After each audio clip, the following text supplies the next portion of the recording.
On behalf of the organizing team, I warmly welcome you from Addis to Belém Youth Center Debriefing and Roadmap for African Climate Summit 2 to COP30.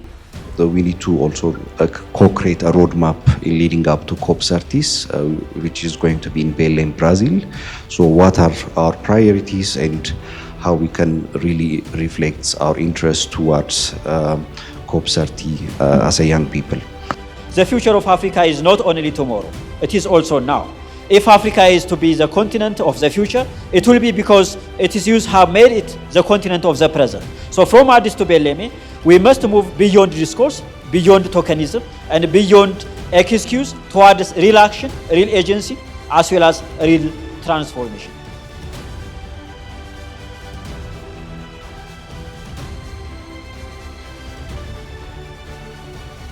አፍሪካን ክላይሜት ሰሚት ስታርቲንግ ፖይንት ነው። ኮሚትመንቱና ኢምፕሊሜንቴሽኑ በጣም ወሳኝ ነገር ነው። ስለዚህ ይሄ ኮሚትመንቶቹን ሪል አክሽን ሆኖ እንዲሄዱ በደንብ መሰራት አለበት ብዬ አምናለሁ።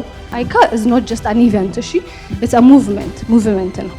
አፍሪካን ዩዝ ክላይሜት አሴምብሊ የአፍሪካን ወጣቶች ድምጽ ዴክላሬሽኖች ብቻ ሳይሆን ሁሉም ቦታ COP30 ኢንተርናሽናል ፕላትፎርሞች እና ሪጂናል ፕላትፎርሞች ላይ ማስገባት የሚፈልግ ሙቭመንት ነው ማለት ነው።